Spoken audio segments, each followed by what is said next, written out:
Overall condition খুবই খারাপ, একেবারে ক্রিটিক্যাল বলতে যা বোঝায় তাই।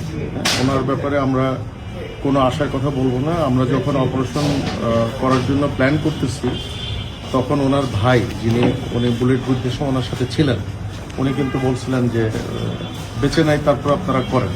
কিন্তু আমরা কিন্তু আশা ছাড়ি নাই, তার সাইন অফ লাইফ কিন্তু ছিল। এবং অপারেশনের ভেতরেও কিন্তু আমাদের অ্যানেস্থেশিয়ার স্যাররা যারা ছিলেন ওনারা কিন্তু বলছেন যে পেশেন্টের এফোর্ট আছে। এফোর্ট মানে নিজস্ব শ্বাস প্রশ্বাসের যে শক্তি যেটা। তো উনি এখনো কিন্তু উনি বেঁচে আছেন, কিন্তু এর মধ্যে উনি 2 বার কার্ডিয়াক অ্যারেস্ট, ওনার ব্লাড লস হয়েছে প্রচুর, ওনার নাক দিয়ে মুখ দিয়েও ব্লিডিং শুরু হয়েছিল লাস্টের দিকে আমরা ওটি কমপ্লিট করার পর। এখন আমরা পেশেন্টের ব্যাপারে কোনো আশার কথাই বলবো না। উনি সর্বোচ্চ খারাপ অবস্থাতেই আছেন, কিন্তু উনি এখনো বেঁচে আছেন, আর বাকিটা আল্লাহর ইচ্ছা।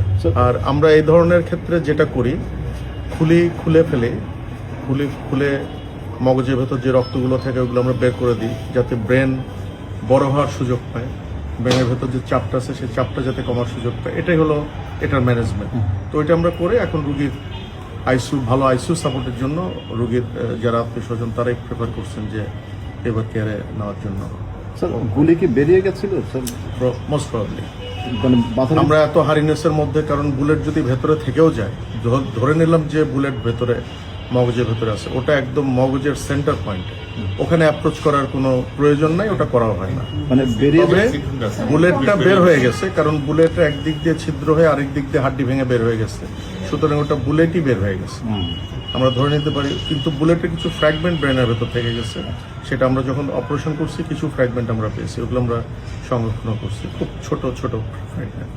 স্যার, একটা কথা বলা হচ্ছে যে অবস্থায় তিনি আছেন, যদি বেঁচে যাক আমরা এটাই চাই, স্বাভাবিক হওয়ার সম্ভাবনা কম, কিংবা মানে আপনার কাছে কি মনে হয় এই ধরনের ক্রিটিক্যাল কন্ডিশনে আসলে?